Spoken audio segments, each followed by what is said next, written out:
Sunderlight Production. Dans cette capsule, nous allons nous intéresser aux hormones des coureurs et des coureuses. Alors si vous voulez savoir comment vos hormones influencent vos performances, votre récupération et votre bien-être, vous êtes au bon endroit. C'est parti. Pour beaucoup d'entre nous, le running est plus qu'un sport. C'est une quête de bien-être et de santé. Chaque vendredi du 1er au 22 décembre, le docteur Marine L'Orphelin vous partage ses meilleurs conseils pour rester en forme tout l'hiver. Des stratégies pour renforcer vos défenses immunitaires, optimiser votre système digestif ou encore comprendre l'impact des hormones sur vos performances en course à pied, préparez-vous à mettre votre santé au premier plan. Bonne écoute! Bonjour à toutes, bonjour à tous, soyez les bienvenus dans notre nouveau format, la capsule santé. Chaque vendredi du 1er au 22 décembre, nous allons explorer les aspects essentiels de la santé du coureur et de la coureuse à pied. Et aujourd'hui, nous allons nous plonger dans un sujet fascinant, la gestion hormonale et le running, qui n'a jamais ressenti des fluctuations d'énergie, ces variations peut-être d'humeur, ces périodes de fatigue inexpliquées, qui semblent parfois défier toute logique. Eh bien, derrière tout cela se cache peut-être un univers complexe mais fascinant, celui de nos hormones. Dans cet épisode, nous allons justement explorer l'influence des hormones sur nos performances, sur notre bien-être, sur notre récupération. Et pour nous aider à naviguer entre tout ça, j'ai le plaisir d'avoir face à moi le docteur Marine L'Orphelin, autrice du livre En pleine forme, paru aux éditions Marabout, finisseuse du marathon, de raid, de Elf Marathon des Sables aussi. Marine, comment est-ce que tu vas aujourd'hui ? Je vais bien, merci beaucoup. Je suis vraiment ravie d'être là pour cet épisode qui va être effectivement passionnant. Et je suis aussi ravie de prendre un petit peu de repos bientôt pour les fêtes de Noël, après le marathon de New York, le Half Marathon des Sables en Égypte. Un petit peu de fatigue dans les jambes quand même. Oui, le repos c'est toujours bien. Et puis en plus le repos de Noël, ça a quelque chose d'un peu de magique. Voilà, où on se fait plaisir, même si ça dure pas longtemps généralement. Alors Marine, moi j'étais impatient d'enregistrer cette émission aujourd'hui parce que je me pose plein de questions autour des hormones. Et ce que je te propose pour commencer un peu à amorcer notre discussion, c'est que peut-être qu'on clarifie ce concept qui peut sembler quand même un peu nébuleux pour beaucoup d'entre nous. Et du coup, dans un premier temps, est-ce que tu pourrais peut-être définir de manière simple ce que sont les hormones, puisque j'imagine qu'on est nombreux à avoir peut-être une idée générale de ce terme, mais pas forcément très exhaustif. Alors, est-ce que tu peux nous aider à y voir plus clair de manière pédagogique ? Parce que moi, je suis pas médecin et je pense que nos auditeurs, il y en a sûrement qui le sont, mais ils le sont pas tous. Alors, les hormones, ce sont des substances qui sont sécrétées par des glandes endocrines. Endocrines, ça veut dire des glandes qui vont sécréter en fait ces substances à l'intérieur du corps et ces substances vont se balader en fait dans le corps via la circulation sanguine notamment pour agir comme des messagers à destination d'autres organes. Donc en fait elles vont transmettre des messages et permettre d'adapter le métabolisme du corps en fonction de la nutrition, du sommeil, de l'activité physique, de tout ce qui se passe en fait finalement dans la vie et pour permettre au corps d'être toujours dans un état d'équilibre. Elles ont un rôle très important dans la course à pied, notamment pour déjà fournir de l'énergie et pouvoir tenir en endurance. Donc on va parler là par exemple de l'adrénaline, du cortisol ou encore de l'insuline et du glucagon. Donc toutes ces hormones-là en fait vont permettre d'activer le métabolisme pour libérer du sucre, en fait, que ce sucre soit accessible dans le sang pour la pratique sportive. Elles vont permettre aussi d'utiliser par exemple les protéines ou les lipides, donc d'aller puiser un peu dans nos réserves de graisse pour fournir cette énergie. Elles vont aussi avoir un rôle indispensable dans la récupération musculaire. Donc là, on va parler par exemple de la testostérone qui va permettre la croissance musculaire. Elle est connue celle-là. Exactement, elle est malheureusement connue parce que utilisée comme hormone dopante. Mais les hormones de croissance aussi. Les hormones de croissance, tout à fait essentielles, ce qu'on appelle la GH. Et elle va aussi avoir un rôle important dans le bien-être et dans la gestion du stress. Par exemple, le cortisol va influencer la récupération et notre état de stress général. Moi, j'imagine alors on dit souvent que les hormones c'est des messagers, mais moi j'imagine aussi un peu une console. Comme là, on est aujourd'hui, on a un technicien, il a une console où il peut régler le son des micros, les lumières, il peut tout régler vraiment au détail. Et il y a une harmonie en fait. Et Exactement. c'est comme ça que je vois un peu les hormones. C'est des petits messagers qui vont connecter, envoyer des messages, mais aussi qui vont un peu régler tout ça. Et donc, c'est quelque chose de minutie assez importante. Et justement, dans le sport, il y a un mot qui est un peu populaire, qu'on entend souvent quand on parle des hormones, c'est l'équilibre hormonal. Mais concrètement, est-ce que tu peux nous expliquer ce qu'est l'équilibre hormonal et comment un coureur peut-être, comment est-ce qu'on... par rapport à un coureur à pied, comment est-ce qu'on va trouver cet équilibre hormonal aussi ? Alors, c'est un peu difficile de répondre à cette question, mais... en gros, comme tu l'as dit, le corps essaie toujours de s'adapter et de réguler les différents paramètres comme la fréquence cardiaque, la tension artérielle, la température du corps, le taux de sucre dans le sang. Vraiment, beaucoup de paramètres qui doivent être à l'équilibre pour que le corps fonctionne bien et qu'on soit en bonne santé. Donc, toutes ces hormones, en fait, vont discuter entre elles, vont se répondre pour justement atteindre cet état d'équilibre. Par exemple, chez le coureur, on va quand même essayer d'analyser sa fonction thyroïdienne. Parce que quand on est en état d'hyperthyroïdie, on va être en surboost. Donc on va avoir des sueurs, des palpitations, on peut se sentir irritable, on peut perdre du poids. Et donc si on est sportif, on va avoir tendance à se blesser, on va pas pouvoir récupérer bien au niveau musculaire, donc avoir une fonte musculaire. Au contraire, si la thyroïde fonctionne pas bien, on va être en hypothyroïdie. Et là, on peut prendre du poids, se sentir extrêmement fatigué, avoir des douleurs un peu diffuses. Donc, chez le coureur, mais en fait chez tout le monde au quotidien et chez tous les gens qui pratiquent une activité physique et sportive, les hormones changent constamment en fait et s'adaptent constamment. Et donc, il faut être conscient en fait et savoir détecter quelques signes d'alerte, donc notamment une fatigue excessive. Donc, ça veut dire être fatigué au quotidien, même quand on se repose bien. Être fatigué tout le temps. Si on a trop de stress aussi au quotidien, si on ressent du stress de manière chronique, on sait que ça peut avoir une incidence sur notre pratique sportive. Et aussi des changements de poids, bien sûr, évidemment, qui peuvent être une conséquence d'un problème hormonal. Des fois, tout ne dépend pas que de notre bonne volonté. Nos hormones peuvent aussi avoir un rôle dans nos blessures, notre humeur, et c'est pas, je peux dire, forcément notre faute, mais des choses des fois qu'on ne contrôle pas. Et c'est pour ça qu'il faut être vigilant par rapport à ça. Alors, j'aimerais quand même qu'on prenne un instant pour parler des principales hormones qui jouent un rôle important dans l'activité physique et dans le sport, pas forcément que dans la course à pied, mais il y a des hormones qui sont très populaires. Tu vois, on parle beaucoup tu parlais de la cortisol, de l'adrénaline, de la testostérone, des oestrogènes aussi. Alors bien sûr, ces hormones, elles ont été popularisées par le dopage, mais c'est vrai qu'elles jouent un rôle important dans la course à pied. Est-ce que tu peux nous expliquer à quoi est-ce qu'elles servent ? Parce que testostérone, on connaît. Testostérone, on pense à un truc un peu pour les garçons. Tu vois, les hormones de buffle, très musclées. On a une vision souvent caricaturale en fait de ces hormones. Et j'aimerais profiter de ta présence pour savoir un peu plus dans la finesse quels sont les enjeux autour de ça. Alors l'adrénaline, par exemple, c'est une hormone qui est libérée face à un stress. Souvent, quand on se met un objectif sportif ou même quand on sait qu'on va partir sur une séance un peu difficile, on peut avoir ce petit coup de stress au départ. Et tant mieux, en fait, parce que cette hormone, elle va permettre d'augmenter un peu la fréquence cardiaque, d'augmenter le flux sanguin, et donc va nous permettre d'être plus réactifs. C'est des super pouvoirs, quoi. Et plus performants tout de suite. Et aussi de fournir de l'énergie très très rapidement à partir du foie notamment et des muscles. Elle va permettre de dégrader ce qu'on appelle le glycogène et de libérer un peu plus de sucre dans le sang. Et donc, elle va avoir vraiment cet effet de booster un petit peu de la performance sur une courte durée. Du coup, c'est bon signe quand on est stressé. C'est vrai que souvent, on voit ça de manière négative. Mais non, le stress, en fait, c'est simplement notre corps qui va libérer de l'adrénaline.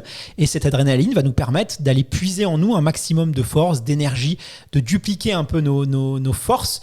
Et donc, il n'y a pas de performance sans adrénaline. Donc, après, c'est un bon dosage. S'il en libère trop, là, ça va devenir un facteur limitant de performance. Mais s'il en libère pas, c'est aussi un facteur limitant de performance. Il en faut juste le bon dosage. J'en reviens un peu à mon curseur. Exactement. Donc, par exemple, exemple, sur le départ d'une course, il faut quand même réussir à réguler un petit peu son stress, avoir du bon stress, avoir cette petite dose d'adrénaline, comme on l'a dit, ça peut booster le départ, d'être plus réactif, d'être donc du coup plus performant rapidement. Mais par contre, si par exemple elle fait augmenter trop intensément la fréquence cardiaque, là on peut être pénalisé, on peut se fatiguer du coup beaucoup plus vite. C'est un bon dosage. Et la cortisol, ça on entend souvent parler. Qu'est-ce qui se cache derrière nous, derrière ce mot? Alors, le cortisol, c'est une hormone qui est pareil, en fait, une hormone de stress, en fait, comme on dit, mais plutôt une hormone de stress chronique, qui va aussi permettre de libérer du sucre assez rapidement. Là, encore une fois, à partir du foie et aussi à partir des lipides. Donc, le cortisol, il va puiser un peu dans les graisses pour pouvoir libérer un petit peu de sucre. Il va aussi, malheureusement, puiser et attaquer un peu les protéines, les muscles. Donc, en fait, le cortisol, on ne veut pas en avoir d'une manière trop élevée et trop chronique parce que ça va limiter la récupération musculaire. Donc en fait le cortisol, on peut pas le maîtriser ou le contrôler. Il va aussi se sécréter de manière naturelle sans qu'on le contrôle. Mais par contre, si vraiment on a une fatigue chronique, ça peut être un symptôme d'un taux de cortisol trop élevé au quotidien. Et la testo alors, la fameuse testostérone, qu'est-ce que tu peux nous dire sur celle-là? Alors la testostérone, déjà elle est produite évidemment par les hommes, c'est l'hormone sexuelle des hommes, mais aussi par les femmes. Et ça on a tendance à l'oublier, mais finalement elle est sécrétée par les deux sexes. Elle va favoriser la croissance musculaire et la force physique. Donc, bien sûr, on a tous besoin de testostérone pour avoir des muscles forts. Donc aussi, c'est pour ça que les hommes sont souvent quand même un peu plus musclés que les femmes. C'est parce qu'ils ont plus de testostérone et qu'ils arrivent donc mieux à créer du muscle. Et donc, elle va participer, bien sûr, aussi à la performance physique. Mais elle a aussi un rôle important, du coup, dans la récupération musculaire, la reconstruction des muscles. Et la dégradation sur trail, on sait que ça peut être important parce qu'il ne faut pas que le muscle se dégrade trop. Donc, plus il est musclé, plus on va ralentir ce processus de dégradation. Les oestrogènes, ça aussi, c'est un mot qu'on entend beaucoup, en particulier chez les femmes. Les oestrogènes, ils sont sécrétés bien sûr du coup par les femmes, par les ovaires et aussi un petit peu à partir du tissu adipeux, donc en fait du gras. Donc c'est pour ça qu'on a besoin quand même, quand on est une femme, d'avoir un petit peu plus de gras que les hommes et qu'on a tendance à avoir un peu plus de gras dans certaines zones du corps. C'est normal, c'est notre corps qui a besoin de produire ces oestrogènes. Ils vont agir sur plein d'organes différents. Mais ce qui va nous intéresser particulièrement, c'est qu'il va avoir quand même un rôle important. Ils vont avoir un rôle important sur la résistance osseuse, la construction osseuse. Et donc, c'est important que d'avoir une bonne production d'œstrogène, d'avoir un cycle menstruel normal et d'avoir une production d'œstrogène pour avoir une bonne forme osseuse. Donc, c'est très important pour les sportives. Donc, je en profite pour faire passer un message, mais en tout cas, une femme qui a un problème au niveau de son cycle menstruel, il faut qu'elle consulte absolument un médecin parce que ça peut avoir des conséquences vraiment sur leur performance. Un problème parce que souvent, des règles douloureuses aujourd'hui ou très douloureuses, j'ai l'impression que c'est pas forcément un problème, c'est rentré un peu comme un état de normalité. Est-ce que c'est normal justement d'avoir des règles douloureuses? Est-ce qu'on doit s'inquiéter ou pas? Pour dériver. Pardon. Et on reparlera tout à l'heure. On fera un petit focus sur les règles tout à l'heure. Mais là, je te pose la question sur le principe. Est-ce qu'on doit s'inquiéter? Est-ce que c'est normal d'avoir des règles douloureuses? Parce que il y a aussi une dimension culturelle par rapport à ça. Il y a certains pays où on accepte que la femme souffre beaucoup et d'autres pays où on se dit non, s'il n'y a pas normal, il faut peut-être essayer de trouver. Je crois qu'en France, on a tendance un peu à se dire il y a certaines femmes, c'est comme ça, elles ont été choisies par le destin et puis c'est pas autrement, quoi. Est-ce que toi, en tant que médecin, tu es d'accord avec cette vision ou pas? Non, je suis pas d'accord avec cette vision. C'est bien qu'on le rappelle que c'est pas normal d'avoir des règles douloureuses qui sont invalidantes, qui vont vous gêner dans votre vie quotidienne et qui vont vous empêcher de pratiquer votre sport ou de pouvoir aller au travail. Donc, on peut ressentir des petites douleurs parce que on a des contractions utérines au moment des règles, ça peut engendrer des petites douleurs. Mais dès que les douleurs nécessitent de prendre du repos, de prendre des médicaments, vous handicapent dans votre quotidien, il faut absolument consulter un médecin, donc médecin, gynécologue, pour faire un bilan justement sur ces règles douloureuses, parce que ça peut être un signe notamment d'endométriose. On en parle aussi de plus en plus, maladie inflammatoire qui est très invalidante et qui peut engendrer aussi de l'infertilité. Donc voilà, en tout cas, vous avez un souci au niveau de vos règles, des douleurs, une perturbation de votre cycle menstruel, consultez. Alors, on ne peut pas parler des hormones sans parler dans ce podcast des fameuses hormones du bonheur, les endorphines. Alors, on en avait parlé dans un précédent épisode, mais ces endorphines, finalement, à quoi est-ce qu'elles servent ? Elles ne servent pas qu'à nous faire sourire, à nous faire planer, j'imagine. Elles ont un rôle aussi pour notre santé. Les endorphines, on ne connaît pas encore tout sur les endorphines, sur vraiment quels organes les produisent, combien il y en a, vraiment à quoi elles servent, comment elles agissent encore sur les nerfs périphériques et les neurotransmetteurs, donc au niveau du cerveau. C'est encore un peu flou, mais c'est une grande famille de molécules avec... En fait, endorphine, ça vient d'endogène et de morphine. Endogène, ça veut dire que c'est sécrété à l'intérieur du corps. Et morphine, parce que ça ressemble aux effets de la morphine qui vont notamment être antidouleurs. Donc, elles vont être produites par l'activité physique, une activité physique plutôt régulière ou intense. Et elles vont procurer un sentiment de bien-être général, mental et physique. Donc, ça va permettre de diminuer un peu la sensation de douleur après l'effort, de planer un petit peu, d'avoir une diminution de notre anxiété, de notre niveau de stress. Et donc voilà, elles ont des effets très très positifs et c'est les effets qu'on ressent après une bonne séance. C'est certainement l'une des plus populaires et les plus appréciées des coureurs et des coureuses à pied. Alors, on a compris maintenant l'importance des hormones et on a compris aussi qu'il y avait un réglage, un dosage, et c'est souvent le problème avec les gens qui ont recours à des produits dopants. On se rend pas compte, mais dès qu'on vient toucher, on vient ajouter un peu de testostérone, on dérègle tout notre corps. C'est pour ça que des fois, on va avoir des personnes qui vont avoir la poitrine qui vont commencer à leur pousser, de l'acné, et ça peut avoir des conséquences désastreuses sur la santé, sur le bien-être, sur le mental des coureurs à pied. Alors certains sportifs de très haut niveau qui trichent ont recours des fois à des médecins qui vont leur faire des protocoles, ils sont très très très suivis, mais dans le dopage amateur, qui est un tabou mais qui est quand même très répandu, c'est pas loin d'être anodin, ça peut avoir des conséquences terribles de justement toucher parce qu'on vient créer un déséquilibre, et là la santé c'est catastrophique, santé, bien-être, humeur, tout va être déréglé. Complètement, de booster en fait ses capacités physiques, de booster son métabolisme tout le temps. Ça a un retentissement. On va surstimuler son cœur, avoir des problèmes d'hypertension artérielle, de stérilité, des fois des hommes qui vont plus produire de spermatozoïdes. Exactement, des problèmes de stérilité, des problèmes aussi de blessures. Enfin, voilà, on va vraiment rentrer dans un cercle négatif, et donc on peut booster en fait ces hormones d'une manière plus naturelle, juste en fait en essayant d'être en bonne santé par différents moyens. Justement, c'est ma prochaine question. Si on veut un parfait équilibre hormonal et surtout s'assurer de produire ces hormones en bonne quantité pour les optimiser, est-ce que c'est possible ? Oui, c'est possible, avec en jouant sur plusieurs facteurs, je dirais 5 facteurs clés. Déjà, le premier, la nutrition et l'hydratation. Donc avoir une alimentation équilibrée, évidemment, donc un mélange de protéines, de glucides, donc de sucre, et de bonnes graisses, de lipides.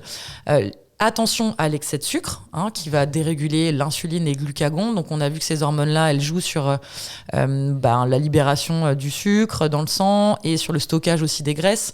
Donc c'est important d'avoir ce bon équilibre. Varier l'alimentation et inclure des aliments riches en nutriments. Donc en fait, c'est consommer des bons produits, tout simplement. Éviter du coup les produits industriels et ultra transformés qui, eux, sont pauvres en nutriments. On va avoir des calories, mais peu de nutriments utiles. Par exemple, pour le bon fonctionnement de la thyroïde, faut consommer de l'iode, donc c'est du sel iodé ou des produits qui viennent de la mer. Pour le bon fonctionnement de l'adrénaline, il faut avoir de la L-tyrosine, c'est un nom un peu compliqué, mais qu'on a dans les produits animaliers. Donc si on a un régime alimentaire spécifique, végétalien ou très restrictif, attention, il vaut mieux se faire suivre par un nutritionniste pour être sûr de ne pas être en carence. Et enfin, boire de l'eau régulièrement pour maintenir le bon niveau hydrique, parce que la tension artérielle dépend de ce niveau hydrique, et donc aussi les hormones qui réagissent en fonction de cette tension artérielle. L'alimentation, c'est clé dans l'équilibre hormonal, parce que c'est vrai, on recommande souvent aux sportifs, mais à toutes les personnes, ne pas manger trop gras, trop sucré. Mais voilà, si on mange trop sucré, trop gras, on va développer certaines hormones, on va un peu altérer cet équilibre hormonal. Et ça, pour la performance, c'est important. Donc une bonne nutrition, c'est pas uniquement lié au poids ou à la gestion du poids. Il y a aussi autre chose qui se cache derrière. Et ça, on l'a pas mal évoqué. Est-ce que tu parlais de 5 leviers, enfin il y en a plein d'autres, mais il y en a 5 principaux en tout cas, surtout sur lesquels nous on peut avoir un impact facilement, parce que c'est celui qui nous intéresse. Quel est le deuxième ? Je dirais absolument le sommeil. C'est le premier chapitre de mon livre, mais c'est hyper important de bien dormir pour avoir une bonne régulation hormonale. Et justement, en parlant de... Alors, dans ton livre, justement, tu évoques un peu le sommeil. Il y a tout un chapitre qui est dédié à ça et aussi à l'alimentation. Et moi, ce que j'aime bien, c'est que tu démontes un peu les idées reçues. Et j'en ai noté une, 8 heures de sommeil. Et c'est vrai que ça, on entend souvent ça. On avait fait d'ailleurs des capsules avec une psy spécialisée dans le sommeil. Mais est-ce que c'est vrai ? Est-ce qu'il faut dormir 8 heures par nuit minimum, surtout quand on est un sportif ? Souvent, on dit aussi qu'il faut ajouter des heures de sommeil quand on court. Allez, je cours 1 heure, il faut que j'ajoute une demi-heure de sommeil en plus. Est-ce que c'est important aussi ces 8 heures ? Comment est-ce qu'on peut jauger ? Parce que c'est pas évident de savoir aussi si on dort suffisamment quand on est un coureur. Non, c'est pas essentiel de dormir 8 heures par jour parce qu'on est tous différents. La durée de notre sommeil idéal est programmée déjà génétiquement. Donc en fait, même si on fait des efforts pour améliorer la qualité et la quantité de son sommeil, finalement, ça dépend vraiment de chacun. Donc l'important, en fait, c'est de dormir suffisamment pour se sentir en forme le lendemain. Donc c'est juste d'évaluer son niveau d'énergie le lendemain en se disant là j'ai tenu toute ma journée sans avoir la nécessité de faire une sieste, j'ai été bien concentrée au travail, je me suis sentie en forme, j'avais pas de douleur, je me suis réveillée le matin, j'avais pas de douleur, etc. Là c'est quand même une bonne nuit de sommeil. Donc on dit entre 6 et 9 heures. Si on est en delà de 6 heures, on est quand même en déficit de sommeil, il y a quand même un risque pour la santé. Et au-delà de 9 heures, on peut même 9-10 heures, on peut même avoir aussi des conséquences sur la santé. C'est pas bon de trop dormir non plus. C'est pas bon non plus de trop dormir, effectivement. Donc, dans cette nuit, en fait, il y a la phase de sommeil la phase de sommeil léger, puis la phase de sommeil lent profond. Et dans ces deux phases-là, va se faire la régulation métabolique et donc la régulation des hormones. Donc, c'est hyper intéressant, je trouve. La sécrétion de l'hormone de croissance. Donc, c'est pour ça qu'on dit souvent les enfants doivent bien dormir pour bien grandir. Ouais. Mais c'est valable aussi chez l'adulte, en fait. L'hormone de croissance, c'est toujours important. Ça s'arrête pas à 13 ans. Exactement, c'est valable chez l'adulte parce qu'elle régule aussi notamment les gras. Donc, régulation des hormones de l'appétit et qui gère aussi le taux de sucre. Donc, très important. Quand on dort pas beaucoup, en fait, souvent, on a super faim le lendemain. Et aussi le cortisol qui va être beaucoup régulé pendant la nuit. Ça, c'est important de le dire parce que voilà, il n'y a pas de performance sans hormones. C'est vraiment ça qui va déterminer notre performance. C'est pas seulement s'entraîner comme un fou et faire des séances d'entraînement. Non, parce que justement, il y a un mécanisme hormonal qui va se mettre en œuvre pour vous permettre de vous développer, avoir des muscles plus forts, avoir une meilleure capacité cardiovasculaire. Et ça, c'est les hormones qui vont jouer. Donc, il faut leur faciliter la tâche. C'est pour ça que effectivement, la nutrition, le sommeil, c'est important. Bien dormir. Alors, il faut s'écouter. Moi, je suis d'accord. Alors, je dors pas 8 heures par nuit. Moi, même quand j'étais en prépa marathon, c'était rare que je dormais plus 8 heures par nuit. Mais souvent, généralement, ce qui est intéressant, c'est déjà, moi, je me réveille sans réveil. Je me sens pas fatigué dans la journée, dans les semaines. Ça, c'est super important et ça permet de le voir, de mesurer et surtout sur les semaines. Est-ce qu'on va être irritable? Est-ce qu'on va se sentir fatigué? Ça, c'est un bon signe. Le meilleur conseil que je peux vous donner sur votre sommeil, c'est vraiment d'avoir un sommeil régulier. Ça, c'est la clé. En fait, si vous dormez pas beaucoup la semaine et que vous vous dites que vous allez rattraper le week-end, ça marche pas en fait. Ça marche pas comme ça. La fatigue accumulée la semaine, elle est présente. Alerter, ouais. Voilà. Donc le meilleur conseil, c'est d'avoir une régularité. Tant pis si vous dormez que 6 heures par nuit, mais si ça vous convient et vous êtes en forme avec ça, tant mieux en fait. Après, bien sûr, quand même vous fatiguez votre corps avec des entraînements sportifs, vous avez vraiment besoin de récupérer. Donc, il faut quand même prendre une bonne nuit de sommeil après une course. Éviter d'aller faire la fiesta toute la nuit. C'est la clé. Donc, être à l'écoute de son corps, sauf quand on vieillit. Parce que quand on vieillit, malheureusement, on a moins le besoin de dormir. Enfin, on a l'impression d'avoir moins le besoin de dormir, mais c'est faux. Que vous ayez 8 ans, que vous ayez 13 ans ou que vous ayez 80 ans, on a toujours besoin de sommeil. D'ailleurs, il y a des études qui ont été faites sur les maladies Alzheimer, sur de choses. On se rend compte que ce serait peut-être aussi lié au fait que les personnes dorment moins. Et donc, justement, ces connexions, ces systèmes hormonaux, ça fonctionnerait pas. Mais disons que l'écoute de son corps, si on n'a pas passé un certain âge, c'est quand même un bon moyen. Alors, on le sait, nutrition, hydratation, sommeil. De toute façon, c'est les piliers du sportif. Ceux-là, ils étaient presque évidents, mais c'était intéressant de les rappeler. Il y en a 5. On en a traité 2 parce qu'on va mettre l'hydratation avec la nutrition. On va faire vite sur les derniers. Quels sont les autres, Marine, qui sont peut-être qu'on pense un peu moins, mais qui sont tout aussi importants? Alors, je dirais gérer votre stress et d'essayer d'être en bonne santé aussi psychologique, bonne santé mentale. Tout simplement parce qu'on en a parlé, les pics d'adrénaline, les pics de cortisol peuvent justement dérégler votre métabolisme, aller puiser dans vos muscles, dans vos graisses, d'une manière un peu trop exagérée, avoir des conséquences sur votre cœur. Donc, essayer de limiter son niveau stress au quotidien, essayer de prendre soin de sa santé mentale. C'est pas toujours évident, donc il faut mettre en place ses propres techniques. Chacun ses techniques. Moi, souvent, on me demande quel est mon conseil pour prendre soin de moi. C'est très personnel, en fait. Moi, mon conseil, c'est oui, de faire un peu de sport, mais moi, j'ai énormément besoin de la nature, par exemple. Moi, ça me permet de déconnecter. Mais ça peut être faire de la méditation, du yoga, des loisirs.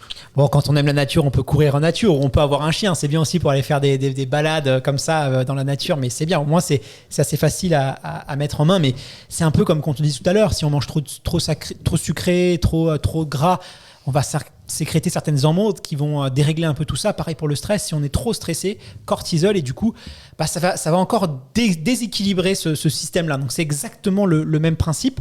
L'avant-dernier conseil que tu pourrais nous donner pour maintenir encore un bon équilibre hormonal?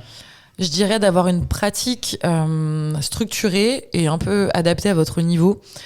Donc structuré, ça veut dire varier un peu ses entraînements entre de l'endurance, de la vitesse, de la force, de la souplesse aussi, et des vrais moments de récupération. Donc structurer un peu son planning parce qu'on va mobiliser des fibres musculaires différentes, on va mobiliser le cœur et les poumons d'une manière différente, et du coup on va mobiliser aussi les hormones d'une manière différente.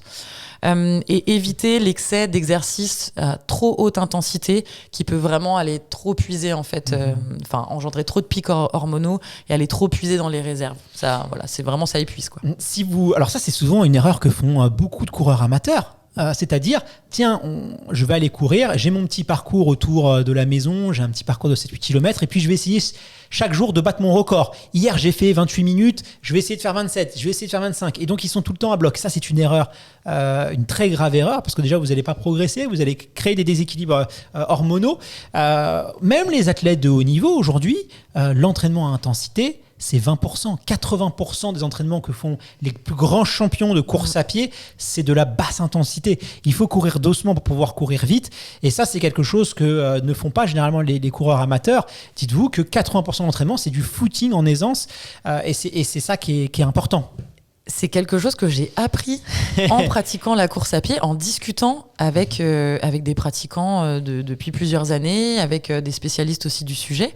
Et c'est vrai que c'est un message qui est hyper important de rappeler parce que quand on est sportif amateur, on pense tout le contraire. Ouais, on pense qu'il faut tout le temps être à bloc, quoi. On pense qu'il faut tout le temps être à bloc, de la fatigue, ça va créer un déséquilibre hormonal, quoi, tout simplement. Exactement. De récupérer. Et puis, la variété aussi, parce que il peut y avoir le cas inverse, des personnes qui vont faire des footings le dimanche, alors c'est très plaisant, moi le premier j'adore, mais il faut rajouter ces petits 20%. L'inverse aussi et en tout cas ce sera pas optimum, ce sera moins dangereux que courir tout le temps très vite, courir plus doucement, ce sera bénéfique. Mais l'OMS, l'Organisation mondiale de la santé, qui conseillait une pratique sportive régulière, aujourd'hui ils ont ajouté aussi de l'intensité, aussi de la musculation, et on le sait qu'il faut travailler sur différents leviers quand vous allez faire des séances de vitesse, quand vous allez faire de l'endurance, quand vous allez faire de la musculation, vous n'allez pas jouer sur les mêmes choses. Et puis même dans la perte de poids, on sait qu'il y a des gens qui se mettent à courir pour perdre du poids. C'est souvent une porte d'entrée vers le running, et c'est très bien. Si vous allez jouer sur plusieurs filières, vous allez aussi booster votre dépense énergétique. Donc varier ces entraînements, c'est aussi hyper important. Donc on récapitule un petit peu. Nutrition, hydratation, sommeil, on fait attention aussi à sa santé mentale. On avait fait un super épisode précédemment, n'hésitez pas à aller l'écouter, il sera très complémentaire de celui-là. Et le dernier, il en manque un, tu avais dit 5. Le dernier, le suivi médical. Parce que on a trop de patients au cabinet qui viennent un peu bougons, demander des certificats médicaux, ça les embête, ils perdent du temps, ils n'ont pas envie. Ou à la fin d'une consultation, souvent. Tu sais, à la fin, ils viennent pour autre chose et puis ils te disent « Ah bah tiens, faites-moi en plus. » Oui, au fait. C'est pas comme ça que ça se passe. Et il faut le dire aussi à nos auditeurs. Non, c'est un rendez-vous médical dédié parce qu'il y a des choses. C'est pas quelque chose qu'on demande à la fin, comme ça, avant de payer ou en donnant sa carte vitale, quoi. C'est pas comme ça que ça se passe. Tout à fait. Ce certificat médical, ou en tout cas faire un bilan de santé avant de reprendre une activité physique ou alors de se mettre un objectif particulier est absolument essentiel. Parce qu'on voit que l'aspect, on fait un petit check-up de santé, mais en fait, c'est l'occasion de discuter de la pratique, de partager des conseils pour l'équipement, par exemple, sur la course à pied, de parler un peu de foulée, de parler un peu de je sais pas, par exemple, est-ce qu'une montre peut vous aider, comment l'utiliser ? Et aussi d'essayer d'encadrer un peu cette pratique avec d'autres professionnels de santé si besoin, kiné, diète, médecin du sport, voilà. Donc en fait cette consultation elle permet vraiment de reprendre une pratique sportive en toute sécurité, vérifier que la personne n'a pas de contre-indication médicale, ne prend pas de risques en faisant du sport. Donc on va analyser son cœur, on va regarder, on va peut-être faire une prise de sang aussi. Et justement, à travers cette prise de sang, de vérifier qu'il n'y a pas de carence, que le système hormonal fonctionne bien, le système immunitaire fonctionne bien, pour que la personne puisse pratiquer en pleine capacité, en fait, qu'elle soit en pleine forme pour pratiquer. Oui, parce que souvent, on n'a pas forcément conscience qu'on a un dérèglement hormonal parce qu'on pense que c'est un état de fait, que c'est comme ça, tiens, je suis un peu fatigué, je suis un peu grochon, c'est mon caractère. Et des fois, il y a des choses un petit peu plus subtiles. Donc oui, les certificats médicaux, le suivi médical, et puis c'est notre responsabilité aussi. D'ailleurs, t'en parles, hein, c'est à nous de prendre notre santé en main. Tu le dis dans ton livre, on a une responsabilité par rapport à ça. Alors Marine, on a exploré un peu les fondamentaux de l'équilibre hormonal, des enjeux au-dessus de tout ça, et donc on a bien compris la dimension santé. Encore une fois, la performance, c'est pas seulement l'entraînement, c'est aussi toutes ces petites choses. Et on pouvait pas faire cet épisode sans faire un petit focus, justement, sans parler des spécificités de la variation hormonale chez les coureuses à pied, parce que les femmes, elles ont des cycles hormonaux assez uniques et qui peuvent justement influencer de manière significative leur entraînement, leur performance, leur récupération. Et ça, c'est les règles menstruelles, les cycles aussi, on va voir que ça va jouer. Est-ce que tu peux peut-être nous aider à y voir un petit peu plus clair sur ces fameux cycles ? Avec plaisir. Alors déjà, on commence à avoir pas mal de données sur l'influence de ce cycle menstruel sur la performance, mais on a quand même des études qui sont un peu contradictoires. On ne sait pas encore vraiment tout. Mais on a quand même des infos assez intéressantes.